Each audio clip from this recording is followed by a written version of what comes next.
말씀 보도록 하겠습니다. 하나님의 말씀은 요한복음 6장 15절부터 21절까지 말씀이 오늘 우리가 함께 나누고자 하는 본문의 말씀이고, 오늘은 6장 15절에 기록되어 있는 이 한 절의 말씀을 가지고 여러분들과 은혜를 나누고자 합니다. 그러므로 6장 15절 다 찾으신 줄 알고 한 목소리로 함께 봉독하여 올리도록 하겠습니다. 그러므로 예수께서 그들이 와서 자기를 억지로 붙들어 임금으로 삼으려는 줄 아시고 다시 혼자 산으로 떠나가시니라. 아멘. 물 위를 걸으시는 예수님이다라는 이 말씀을 가지고 여러분들과 두 번째 시간을 갖고 있습니다. 우리가 지난 시간에 여러분들에게 은혜 나누었던 그 말씀 중에 하나가 예수님께서 왜 인간으로 오실 수밖에 없는지에 대해서 여러분들에게 말씀을 드렸고, 또한 예수님께서 물 위를 걸어오시는 그와 같은 사건들이 지금 무엇을 말하고자 하는지에 대해서 여러분들과 함께 은혜를 나누었습니다. 그래서 오늘은 그 주님께서 이처럼 인간의 대표로 오시다라는 그와 같은 확증이 성경 여러 곳에서 우리들에게 나타나고 드러나고 있더라는 것입니다. 예수님은 분명 하나님의 모습으로 그리고 하나님의 인성과 성품을 가지고 이 땅에 오신 분이 맞습니다. 그러나 인간을 대표하기 위해서 철저한 인간의 모습으로 오셨다는 것이죠. 그래서 예수님께서는 자신의 삶 가운데서 늘 시험이 들고 늘 마음이 흔들릴 때마다 예수님은 누구를 찾았습니까? 바로 하나님을 찾았다는 것이죠. 하나님을 찾았다는 것은 하나님 앞에 기도하였다라는 것입니다. 그래서 오늘 물 위를 걸으시는 예수 그리스도의 그 소제목인 기도가 무엇인지에 대해서 여러분들과 함께 은혜를 나누도록 하겠습니다. 우리가 말 한마디에 천냥빛을 갚는다라는 것과 같은 말이 있습니다. 그렇죠.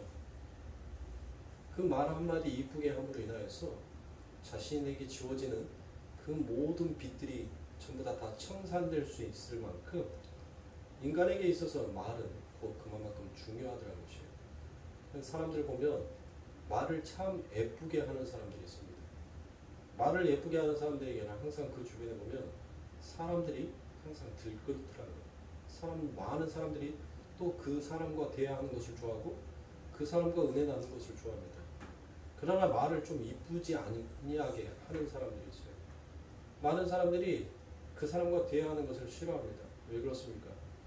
그 사람이 하는 말로 인하여서 자신의 마음에 상처를 받기 때문에, 그래서 그 사람과 말하고 싶어 하지 않더라는 것입니다. 마찬가지입니다. 우리가 하나님과 말을 한다는 것, 하나님과 대화를 한다는 것은 곧 하나님과 기도한다는 것입니다. 기도가 하나님과의 대화이기 때문입니다. 그런데 어떤 기도는 하나님이 그 기도 소리를 들으시고 너무 흐뭇해하는 기도가 있는가 하면, 또 하나님께서 어떤 기도를 들으시면 너무나도 그 기도로 인하여서 가슴이 답답할 정도로 여러분들 하나님의 마음이 아파하는 그와 같은 기도들이 있더라라는 것입니다.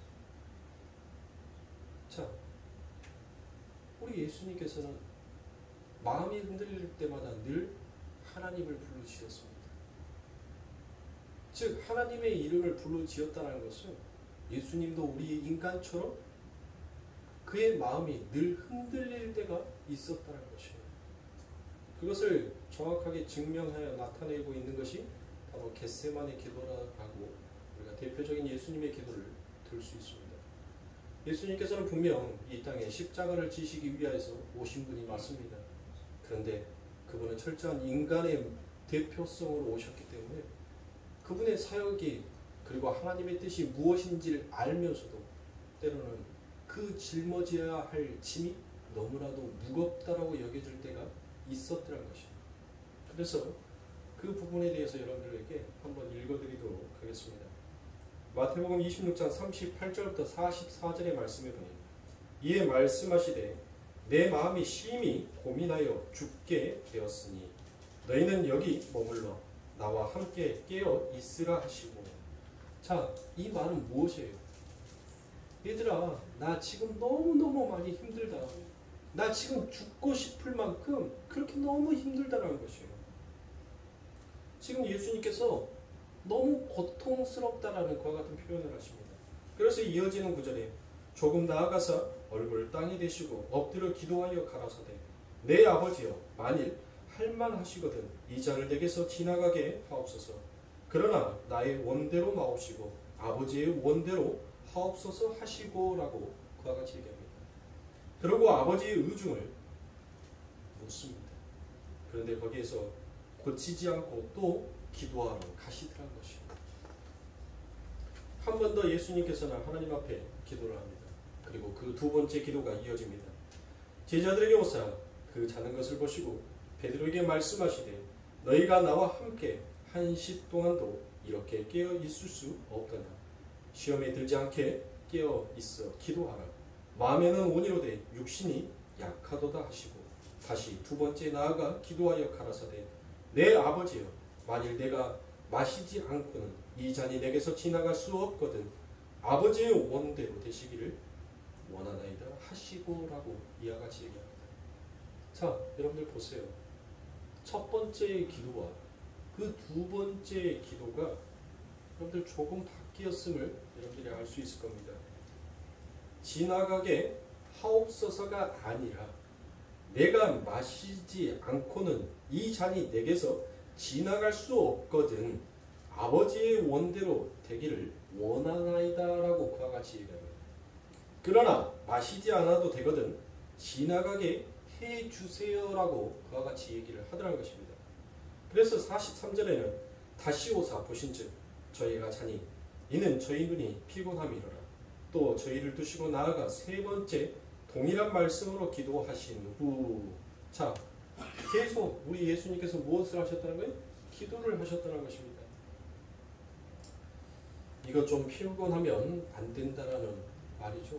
자, 저는 이 구절을 과거에 읽었었을 때 예수님의 사역에 대한 조금의 실망을 가졌습니다. 아니 하나님의 아들로 내려오신 분이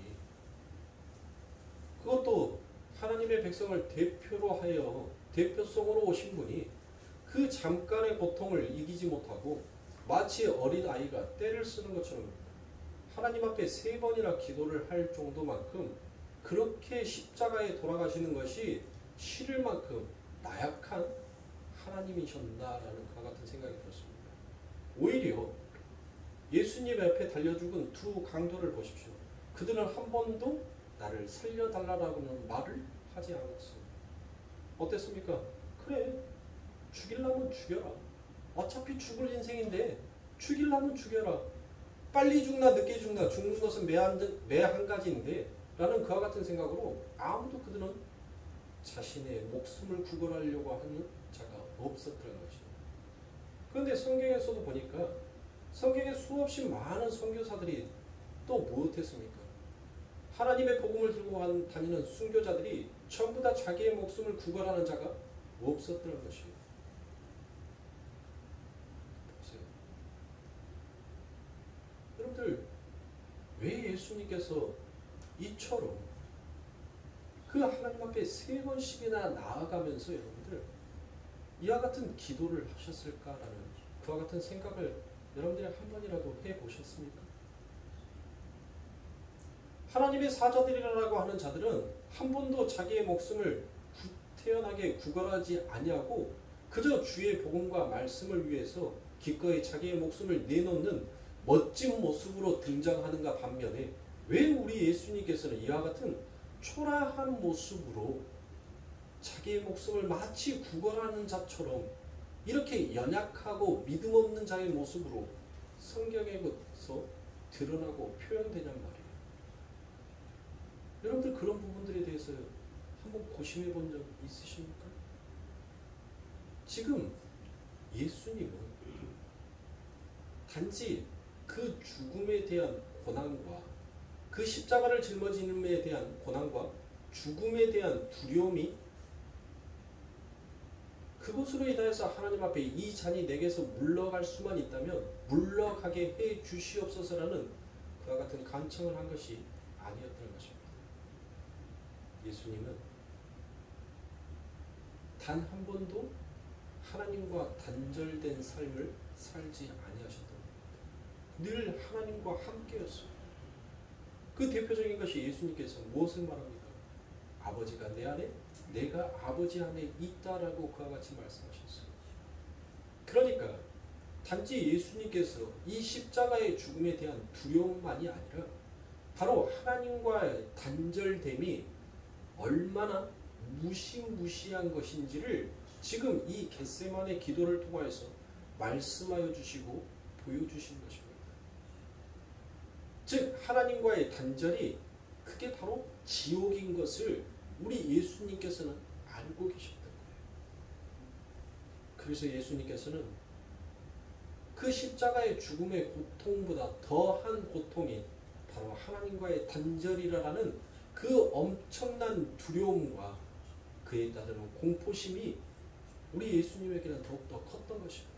그것이 무엇인지를 알기 때문에 하나님과의 단절된 상태, 그 지옥의 상태가 어떠한 상태인지를 우리 예수님은 너무나도 그 아버지의 하나님의 마음을 잘 알고 계시기에 예수님께서는 이처럼 간절하게 기도를 했던 것입니다.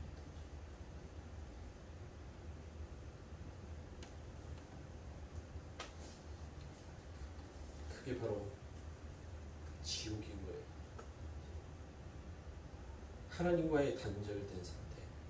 아버지 하나님께서 우리들의 삶 가운데 등을 돌려버린 그 상태가 바로 지옥이었다라는 것을, 그리고 그 지옥에 빠진 자들이 하나님 앞에 아무리 간절한 기도를 한다 하더라도 하나님의 그 마음은 돌이켜지지 아니할 하나님의 언약의 말씀에 신실하신 하나님이라는 것을 증명하고 나타내는 것입니다. 예수님께서 하세요. 하나님 앞에 간절하게 3번의 기도를 했습니다.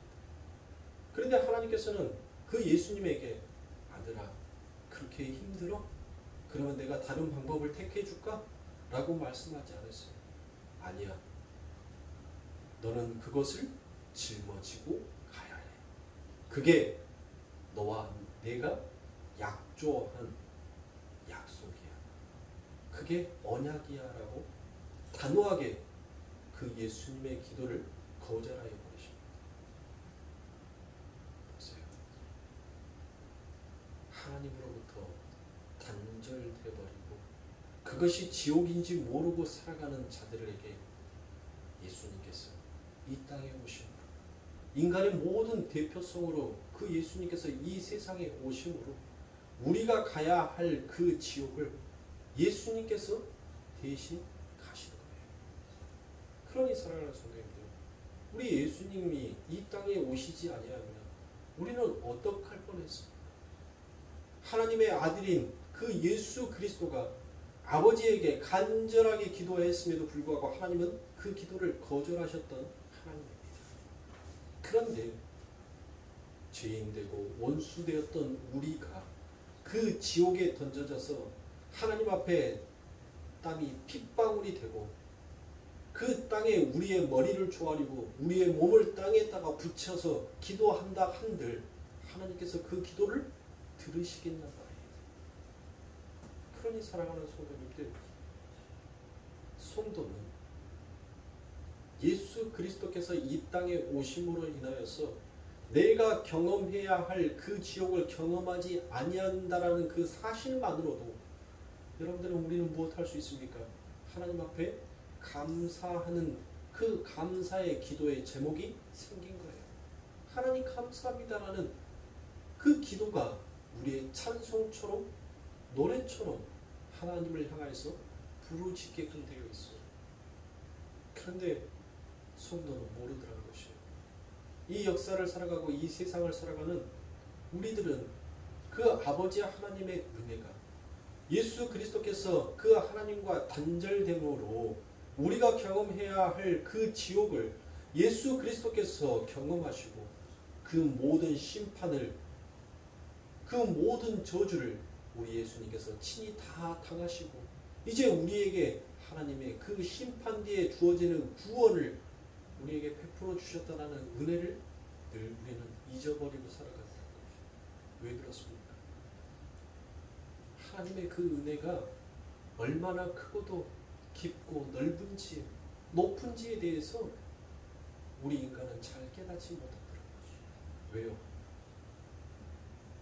죄가 우리의 눈을 가려버렸어. 율법이 우리의 눈을 가려버려서 하나님의 그 은혜보다는 인간의 열심을 도모할 수 있는 이 세상을 바라보게끔 만들더란 것입니다. 여러분들 하나님의 말씀을 드리면 우리 하나님의 은혜로다. 하나님 감사합니다. 나와 같은 죄인을 하나님께서 이렇게 구원하여 주시고 내 삶 가운데 은혜를 베풀어 주신 아버지 하나님 사랑합니다. 감사합니다. 고맙습니다. 라고 우리는 얼마나 많이 찬송하고 얼마나 많이 기도를 합니까? 그런데 하나님의 말씀이 끝나고 세상으로 돌아갔었을 때는 늘 세상이라는 율법과 세상이라는 화려한 선악가들이 늘 우리를 미혹하더라는 것입니다. 나약하고 연약한 우리들이 늘 세상의 화려한 그림들 속에서 진짜 하나님의 은혜가 무엇인지를 늘 잊어버리고 살아가더라는 것입니다.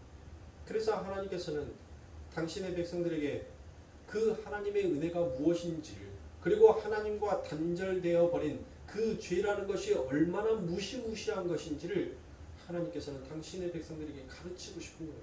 왜요? 단 한 명도 그 아버지 하나님의 그 손에서 떨어지는 자가 없게 하시기 위해서 하나님께서는 하나님의 자녀들에게 고난과 환난을 통하여서 그 고난과 환난을 겪어가며 죄가 그리고 하나님과 단절과 하나님과 등 돌림이 얼마나 무시무시한 것인지를 이 역사를 살아가면서 반드시 경험케 하더라는 것입니다. 우리 예수님께서 그랬습니다. 너희들도 반드시 나와 같이 환난을 당할 것이다 라고 했어요. 그러나 뭐하 했습니까? 너희는 더 이상 두려워하지 말라라고 얘기합니다. 내가 너와 함께 할 것이다 라고 얘기하지 않습니까? 그 말은 무엇이에요? 너희들은 반드시 그 고난을 통과할 수밖에 없는데 그 고난을 통과할 때 내가 그 고난을 겪어봤으니까 그 아픔을 내가 겪어봤으니까 너희들 그렇게 아프고 고통스럽고 힘들어서 정말 쓰러질 때 내가 다시 너희를 일으켜 세워주겠다는 거예요. 그리고 반드시 내가 승리하고 이겼던 것처럼 너희를 승리하고 이기게끔 내가 만들어주겠다는 거예요.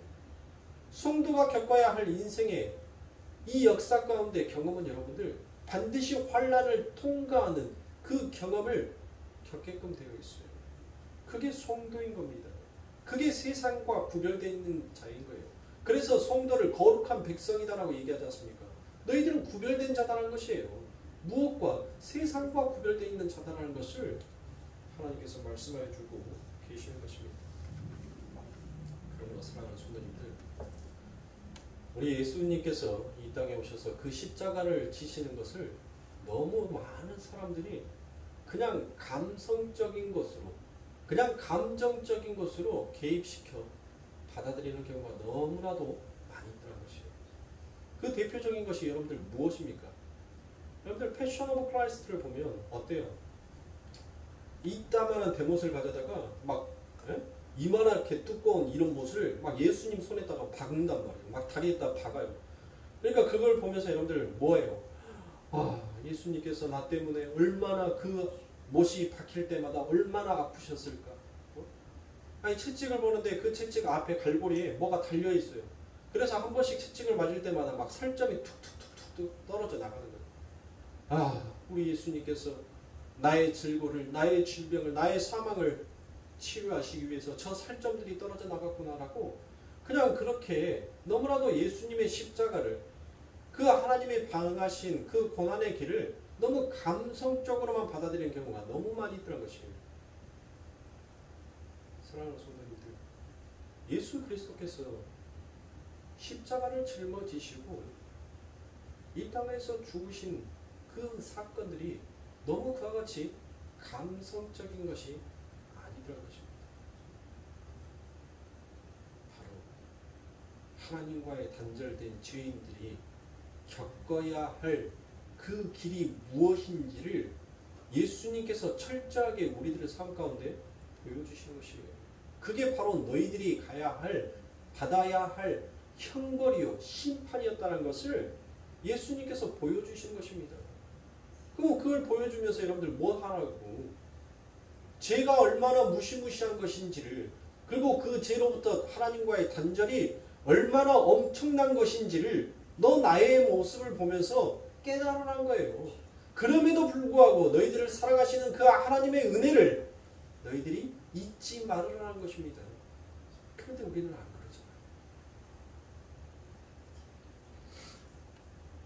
그러면 사랑하는 성도님들,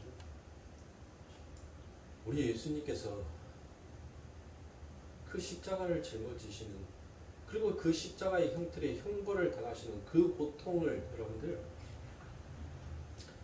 그냥 우리가 지옥에 가서 겪어야 할 그와 같은 고통이다라고 해서 여러분들 여기시면 안 돼요. 지옥은 여러분들 예수님께서 그 녹슨 못으로 자기의 손목에 그 못이 박히고 갈고리 채찍에 여러분들 살점이 떨어져 나갈 정도로 그렇게 채찍 맞아서 여러분들 창자가 다 쏟아지는 그 정도의 고통이라면 여러분들 얼마든지 지옥 가서 받을 수 있다니까요. 그 정도의 형벌이라면 얼마든지 받을 수 있어요. 그런데 그 지옥이라는 것은 우리가 가히 상상할 수 없을 만큼의 억만 배나 더 끔찍한 형벌이 있는 곳이 바로 지옥인 것입니다. 그게 지옥인 거예요. 그런데 너무 사람들이 이와 같은 감성적인 부분, 감정적인 부분만을 도입을 해서 우리 예수님께서 얼마나 아프셨을까, 얼마나 고통스러웠을까, 그것만 생각하니까 여러분들 뭐예요? 양은 냄비 보세요. 불 위에 올려놓으면 금방 끓어요. 금방 끓기도 하는데 금방 식기도 하더라고요. 감정이라는 것은 여러분들 무엇해요? 금방 뜨거워졌다가도 금방 사그라져 버리는 것이 그게 감정인 겁니다. 그러니까 인간의 감정과 이성을 가지고 성경의 그 말씀을 보고자 한다면 여러분들 하나님의 말씀이 우리들의 삶 가운데 은혜로 다가오지 못하는 것이에요. 잠깐은 뜨거워질 수 있습니다. 그러나 그 뜨거워짐이 영원해질 수가 없더란 것이에요.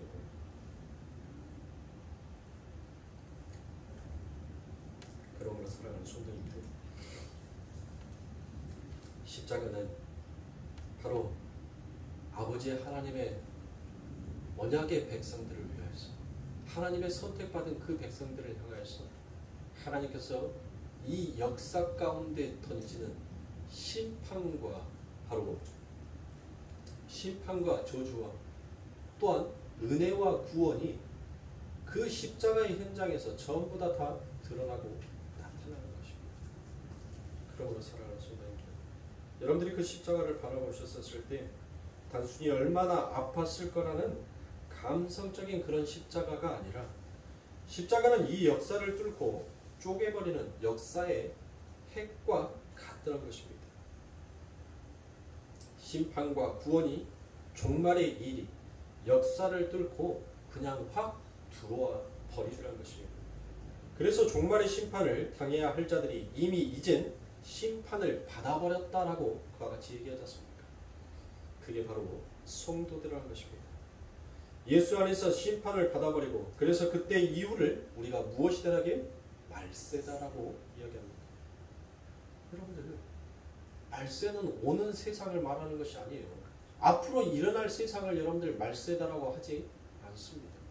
말세는 이미 시작이 돼요. 이미 말세는 진행형으로 흘러가고 있는 것입니다. 그러므로 아버지 하나님께서는 이 역사를 바로 예수 그리스도라는 그 십자가를 이 역사의 중심에 세워둔 거예요. 그리고 무엇하셨습니까? 심판과 구원으로 나누어 버린 거예요. 즉 우리가 AD와 BC라고 이렇게 시간의 역사를 나누어 버리는 것처럼 하나님은 그 십자가를 중심으로 나누어 놓더라는 것입니다. 따라서 단순히 예수님의 육신적 고통만을 추측하고 상기하여 우리가 예수님을 믿고 쫓을 수 없더라는 것입니다. 제가 여러분들에게 왜 이와 같은 말씀을 드리는가 하면, 예수님의 순환을 기록한 책이나 영화들을 보면서 얼마나 아프셨을까, 아이고 불쌍하다. 그와 같은 마음으로 감성에 젖어서 하나님을 찾고 또 그런 것으로 은혜 받았다라고 하는 분들이 더러 많이 있더라는 것입니다. 구원은 그렇게 감상적인 것이 아닙니다. 만약에 그러한 고통의 모습들이 인간의 인식하는 것에, 즉 구원에 도움이 된다라고 한다면 여러분들 성경에는 무엇이 기록되어 있어야 돼요?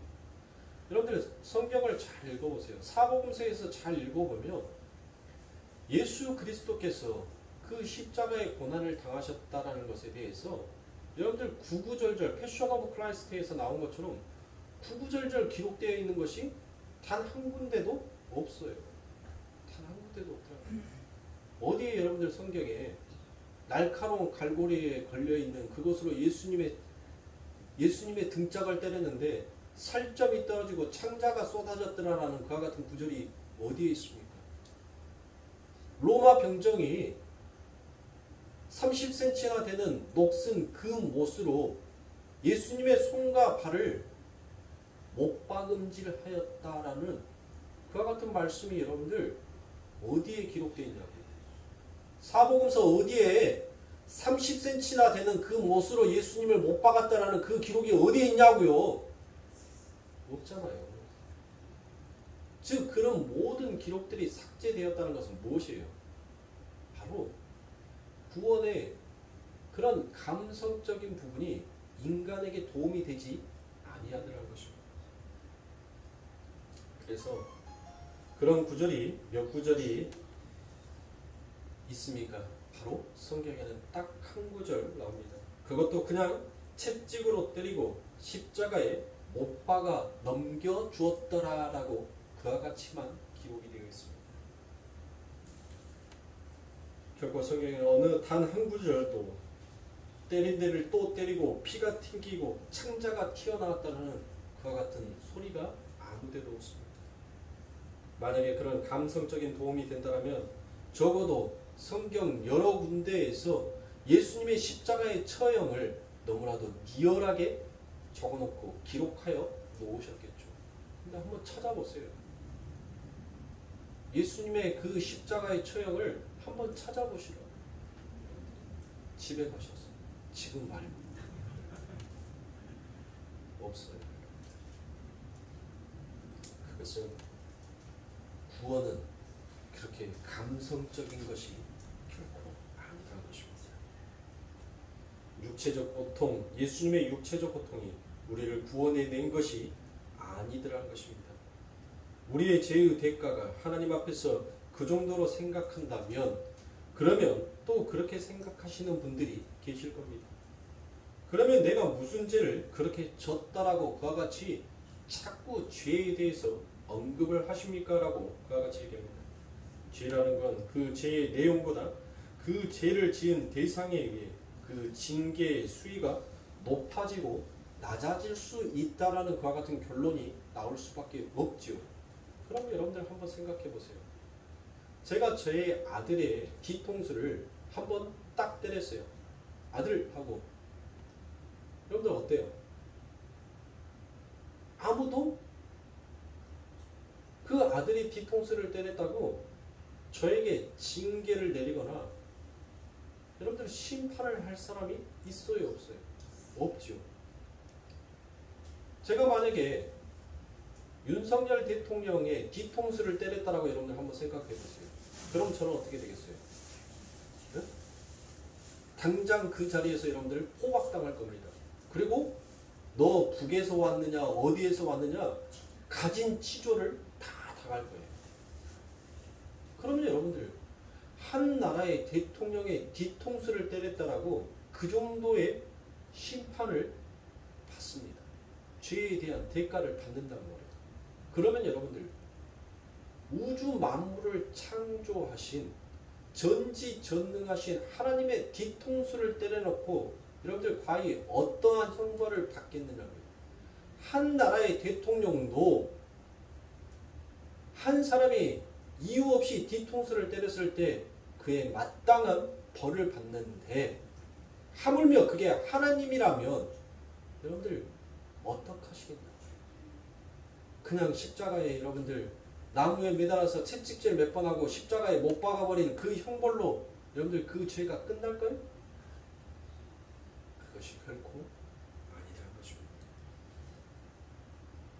그래서 예수님은 그 십자가에서 우리가 겪어야 할 그 지옥의 모든 고통, 하나님과의 단절을 경험하시더라는 것입니다. 그래서 사도신경, 우리가 보고 있는 이 한글 사도신경에는 예수님이 지옥에 내려가셨다라는 그와 같은 그 부분이 빠져 있습니다. 왜 그러냐면 이 부분에 대해서 오해의 소지, 즉 제대로 된 해석을 하지 못하는 자들이 있기 때문에 그래서 이 부분을 뺐는데, 여러분들 원래는 사도신경에 보면 descended into hell이라는 이 말이 그 안에 있어요. descended into hell, 헬이라는 것이 바로 지옥을 나타내는 것입니다. 자, 그 말은 예수님께서 지옥에 내려가셨다라는 그와 같은 말입니다. 자, 예수님이 십자가에 못 박혀서 죽으신 이후에 지옥에 잠깐 3일 동안 내려갔다 오셨다는 말이 결코 아닙니다. 그렇게 설명하는 사람들도 있지만 여러분들 천만의 말씀입니다. 즉 예수님께서 지옥에 내려가셨다라는 이 말은 우리가 겪어야 할 그 지옥, 우리가 가야 할 그 지옥을 예수님께서 대신 그 지옥에 내려갔다 오셨다라는 그와 같은 해석으로 해야지 여러분들 정확한 해석이다라고 할 수가 있습니다. 이렇게 해석들이 이러한 부분에 대해서 너무나도 불분명하게 나타나므로 우리 한글 개역 성경에서는 이 부분을 뺀 것으로 알고 있습니다. 주님은 그 아버지와의 단절, 그 지옥의 상태가 어떠한 것인지를 너무나도 잘 아셨던 분입니다. 그래서 아버지께 세 번이나 기도를 하셨습니다. 그런데 아버지께서 그 기도에 대한 응답을 아니 된다라고 주십니다. 주님은 그 응답을 받자 기꺼이 십자가를 지시는 것으로, 주님은 이렇게 완전한 인간으로 받아야 할 그 시험을 기도로 이겨내셨더라는 것입니다. 마찬가지입니다. 주님은 지금 광야의 40일 금식 후에 사단으로부터 받은 시험, 나에게 절하면 내가 이 세상의 영광을 너희에게 줄 것이다라는 똑같은 시험을 지금 받고 계시는 것입니다. 우리는 무엇이 되고자 싶어 합니까? 늘 왕이 되고 싶어 하지 않습니까? 늘 나의 부를 채워주고 내 삶 가운데 무엇인가 채워줄 수 있는 분을 왕으로 섬기고자 합니다. 그럴 때마다 우리 주님은 무엇하셨어요? 우리 주님은 그곳을 곧장 떠나시더라는 것입니다.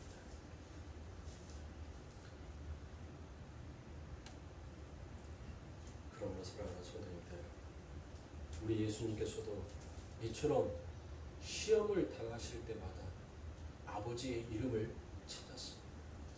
아버지의 이름을 부르짖더라는 것이에요. 그러므로 사랑하는 성도님들,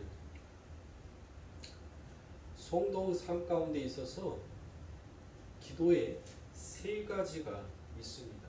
그것을 오늘 요한복음 6장 15절 본문의 마지막 절에 보면 예수님께서 어떠한 방식을 가지고 기도하셨는지에 대해서 말씀하고 있습니다.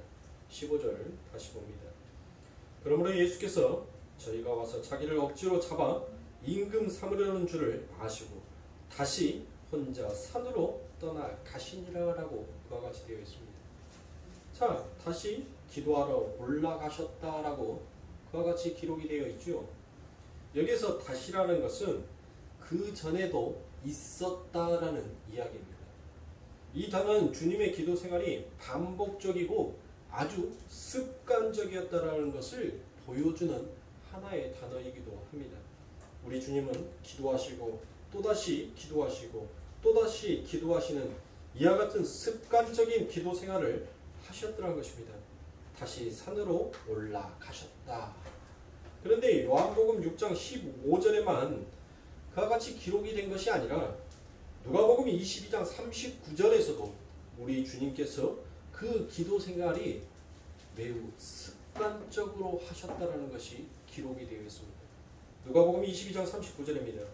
예수께서 나가사 습관을 쫓아 갈람산에 가심에 제자들도 쫓았더니라고 되어 있죠. 보세요. 무엇처럼? 습관처럼이라고 그와 같이 되어 있습니다. 예수님께서 감난산에 가심에 무엇하러 거기를 가셨다는 것이에요? 기도하러 가셨다는 것이에요. 제자들에게도 기도하라고 가르치셨다라고 얘기합니다. 습관을 쫓아 예수님은 그 기도를 마치 자신의 삶의 일부처럼 그와 같이 드렸다는 것이에요. 여러분들 보세요. 술 먹는 사람들 보세요. 술 먹고 고생하고 나면 여러분들 뭐합니까? 그 다음날 이제는 내가 다시는 내가 술을 이제 안 먹는다라고 합니다. 근데 여러분들 뭐예요? 아침에 일어나니 어제 저녁은 기분 좋게 여러분들 뭐 했어요? 꺾었잖아요. 기분 좋게 꺾었어요. 근데 아침에 일어나니까 춥겠죠.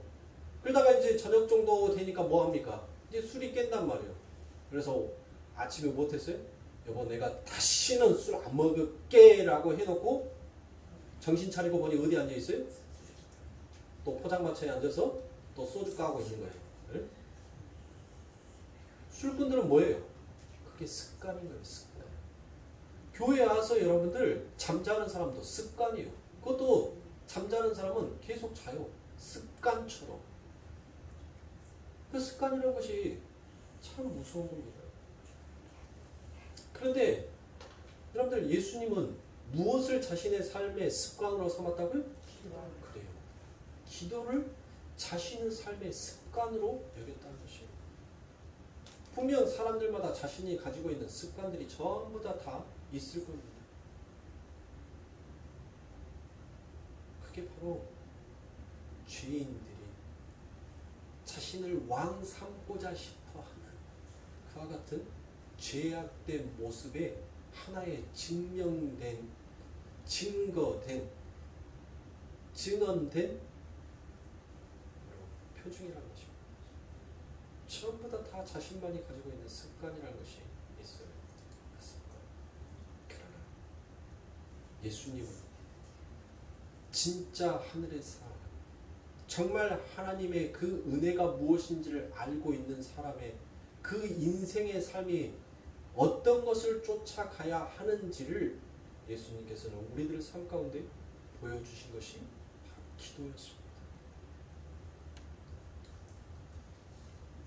그러므로 그리스도인 아버지 하나님의 백성들이 이 땅을 살아가면서 기도의 습관을 가지는 것은 너무나도 당연한 것입니다.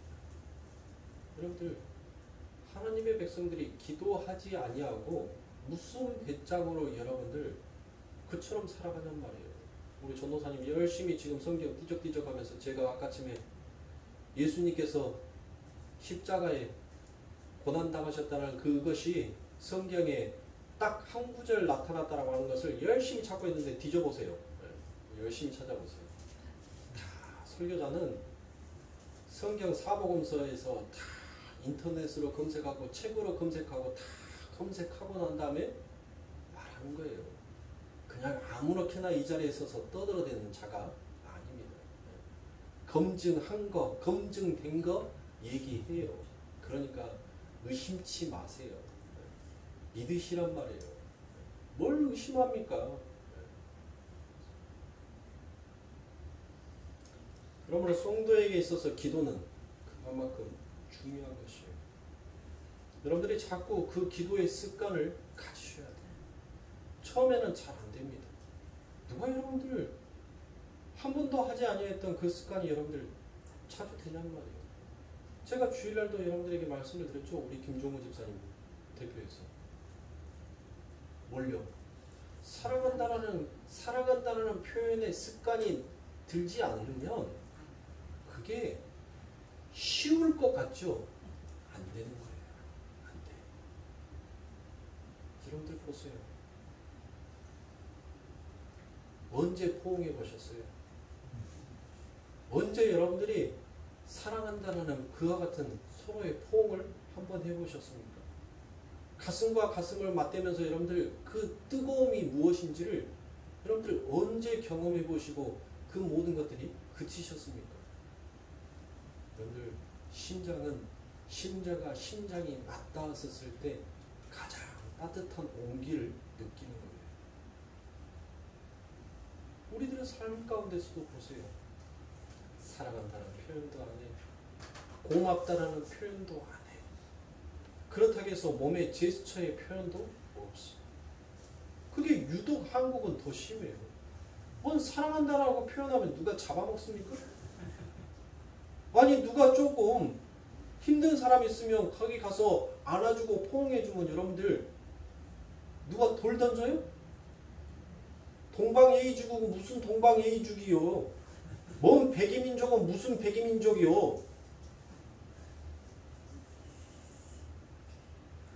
그거 없어진 지가 이미 오래예요.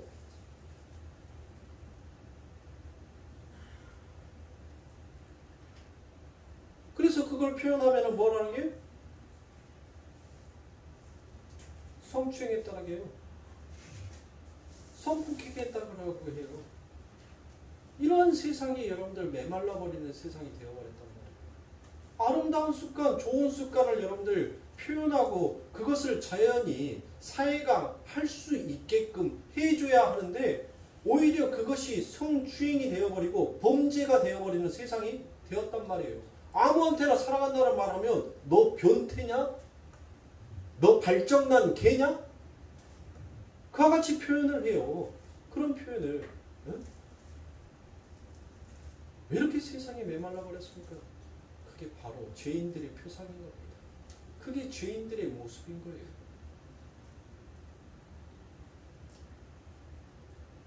아름다운 습관들, 아름다운 표현들을 자꾸 세상이 하지 못하게끔 가로막는다는 것이죠.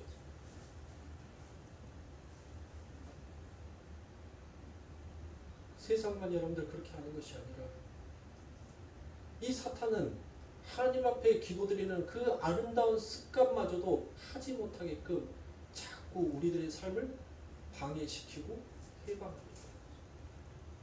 그러나 사랑하는 성도님들, 그 뒤에 나오는 또 하나의 구절이 굉장히 중요한 구절이 나옵니다. 오늘 보면 6장 15절에 보니까 다시라는 말 그 뒤에 혼자라는 말이 나옵니다. 혼자. 이 혼자라는 말이 바로 헬라어로 모노스입니다. 모노스. 자, 모노스 어디에서 많이 들어본 말이죠? 모노게네스. 그거는 무엇을 말하는 거예요? 독자를 나타내는 거죠. 이 모노스라는 것은 하나를 나타내는 것이에요. 하나. 그러니까 따로 구별되다라는 그와 같은 뜻도 함께 가지고 있습니다. 이 혼자라는 말 안에, 이 모노스라는 이 단어의 뜻 안에는, 그러니까 그 말은 무슨 말이에요? 기도는 따로 구별된 시간을 내어서 해야 한다는 것을 보여주고 있다는 것입니다. 그래서 혼자 산으로 올라가셨다라는 그와 같은 말을 합니다. 다른 말로 따로 구별하여 그 시간에 산으로 올라가셨다라는 그와 같은 말과 같습니다. 그러므로 주님은 특별히 새벽에 일어나서 새벽에 기도를 많이 하셨다라는 그와 같은 말씀이 있죠. 4시경에 일어나서 여러분들 예수님께서 기도하러 가시더라. 4시면 여러분들 우리나라 시간으로 말하면 새벽 3시를 가리키는 거예요. 새벽 3시. 이처럼 예수님께서는 그와 같이 따로 시간을 정하여 놓고 하나님 앞에 기도하셨던 것입니다. 여러분들, 우리가 언제 아침밥은 9시에 먹어야 하고 점심은 12시에 먹어야 하고 저녁은 6시에 먹어야 한다라고 누가 그것을 정해놨습니까? 아무도 정해놓은 자가 없어요. 아니 내 배에 고파서 3끼 챙겨 먹으면 그게 아침, 점심, 저녁 아닙니까? 네. 보세요. 이처럼 우리가 시간을 정하여 놓고 아침과 점심과 저녁을 먹듯이 하나님 앞에 기도하는 그 시간도 그와 같이 한 때를 정하여 놓고 여러분들 구별되어서 기도할 수 있어야 한다는 것이에요. 그런데 여러분들 우리 예수님께서 혼자서 산에 올라가서 기도하셨다라고 그와 같이 되어 있죠. 여러분들 그 말은 뭐예요? 자, 이 산이라는 것은 여러분들 산에 올라가셨다는 말은 여러분들 산은 뭐예요? 산은 대부분이 사람들이 이 산이라는 것을 장소와 공간으로 구분지어서 여러분들 생각을 합니다. 그래서 대부분의 사람들이 기도 좀 해야 되겠다라고 하면 어디 간다고 해요? 산에 간다라고 해요. 산상기도하러 간다든지 기도원 간다든지 여러분들 그렇게 뭐 기도하려고 여러분들 그렇게 꼭 어떤 구별되고 특별한 장소를 찾는 사람들이 있어요. 그런데 예수님께서는 여러분들 이 산이라는 것은 즉 무엇을 말하는 것이냐면 장소나 공간의 개념을 말씀드린 것이 아닙니다. 즉 예수님께서는 여러분들 무엇 하셨다는 것이에요? 바로 자신의 마음을 사는 동네와 구별되어 있죠. 구별되어 있단 말이에요. 그러니까 자신의 마음을 구별시켜서 하나님 앞에 따로 기도드렸다는 것이에요. 즉 그 말은 뭐합니까? 우리 예수님께서는 하나님 앞에 그 기도하러 산에 올라가셨을 때 여러분들 무엇 하셨어요? 단 한 번도 세상의 근심과 걱정을 하나님 앞에 기도한 적이 없더라는 것입니다. 그러나 우리의 기도를 보십시오. 기도를 습관처럼 해야 하고 기도는 정한 시간을 지켜서 그 시간만큼이라도 기도하면 참 좋지요. 그리고 그 기도의 내용 또한 세상과 구별된 기도로 하나님 앞에 아뢰는 것이 참 좋단 말이에요. 그럼 여러분들 한번 해보세요. 여러분들이 이 세상의 근심과 고통을 전부 다 저 아랫산, 아랫 동네에 전부 다 내려놓고 정말 위의 것만을 위하여서 하나님 앞에 기도 한번 해보세요. 여러분들. 예수님께서 얼마나 하나님의 것을 그 하늘의 것을 귀중히 여기고 얼마나 그 하늘의 것이 소중하셨는지 여러분들 그 예수님께서 하나님 앞에 기도하러 산에 올라가셨는데 여러분들 한번 우리가 상식적으로 생각해 보시라고요. 그때 당시에 여러분들 뭔 차가 있었습니까? 뭐 산길을 올라가는데 여러분들 뭐 지금처럼 등산로라는 그 길들이 있었겠냐고요. 없었을 거 아닙니까? 적어도 예수님께서 그 산에 오르셨다는 것은 그 동네로부터 1시간 내지 2시간은 넘지 그 산을 오르시고 걸어가셨다는 뜻이에요. 여러분들 2시간 걸어서 산에 올라가가지고 하나님 나왔어? 나 내려갈게. 그렇게 한 5분 10분 기도하려고 여러분들 그 산에 올라갈 사람이 과연 있겠냔 말이에요. 여러분들 한번 생각해 보세요. 무등산 여러분들 그 밑에서 저 위에 전망대 있는데 저는 무등산 한 번도 올라가 보지 않았어요. 차로만 올라가봤지. 맨 끝에 옛날에 뭐가 있죠? 무등산 가면 뭐 절 하나 있던데 오녀산가? 아무튼 그 절 있는 데까지 여러분들 그 밑에서부터 산수동 밑에서부터 그 절 있는데 지산유원지까지 그래. 지산유원지에서 가가지. 거기까지 아무튼간 걸어서 여러분들 올라가셨어요. 뭐 하려고? 기도하려고. 그러면 최소한 못해도 1시간은 넘지 걸어가실 거 아닙니까? 그래 거기 이제 도착해서 하나님 앞에 무릎 꿇고 기도했어요. 소나무 하나 붙잡고. 근데 10분 기도하고 5분 기도하니까 더 이상 기도할 것이 없네? 하나님 나 기도할 내용이 없네요? 이제 내려갈게요. 하고 내려오실 분이 있겠냔 말이에요. 보세요. 그만큼 우리는 하늘의 것이 얼마나 값지고 소중한 것인지에 대한 깊은 우리들의 마음의 성찰이 없더라는 거예요. 깊은 깨달음이 우리들 마음속에 없더라는 것입니다. 그러므로 사랑하는 성도님들, 여러분들의 삶 가운데 있어서 왜 하나님의 은혜가 값지고 고마운지를 여러분들 기도로서 정한 때를 놓고 이 땅의 근심과 걱정을 여러분들 털어놓고 정말 하나님의 것, 하늘의 것을 생각해 보면서 그 기도의 습관을 들이라는 거예요. 그런데 우리들은 여러분들 뭐합니까? 전부 다 이 땅에 있는 것에 구현되어 있는 기도들을 해놓고 하나님 앞에 기도했다라고 얘기합니다. 그래요. 물론 그것도 하나님 앞에 기도한 것이죠. 그러나 그 기도도 우리가 마치 믿음에 성장하듯 우리의 기도 또한 성장해야 한다는 것이에요. 그런 기도는 여러분들 예수님이 오시기 전에도 이미 이스라엘 백성이라는 모든 하나님의 백성들이 그 아버지 하나님을 향하여서 전부 다 드려왔던 기도인 것입니다. 그래서 예수님께서는 내 백성이 하나님과 대화를 하는데 정말 깊은 대화를 하지 못하고 있구나라고 생각하시는 거예요. 그래서 예수님께서는 우리들에게 뭘 가르쳐 준 겁니까? 기도를 가르쳐 주는 거예요. 너희는 이렇게 기도하라. 그것이 우리들에게 주어지는 주기도문입니다. 진짜 여러분들이 기도의 습관이 들어지지 않아요. 기도에 대한 준비가 되어지지 않아요. 그와 같은 기도의 삶에 정해진 시간을 갖지 못한다면 최소한 여러분들의 입에서 주기도문이라도 하나님 앞에 진실되게 올려드릴 수 있는 우리 성도님들이 되시길 바랍니다. 그렇게 하나씩 하나씩 쌓아가다 보면 여러분들 무엇 하는 거예요? 어느 날 여러분들이 여러분들의 근심과 걱정을 하나님 앞에 서스름 없이 나의 문제와 고통을 하나님 앞에 서스름 없이 아뢰듯이 그 하늘의 것을 구하는 그와 같은 아뢰므로 여러분들이 더욱더 거듭나게 될 것입니다. 그런 것을 알아서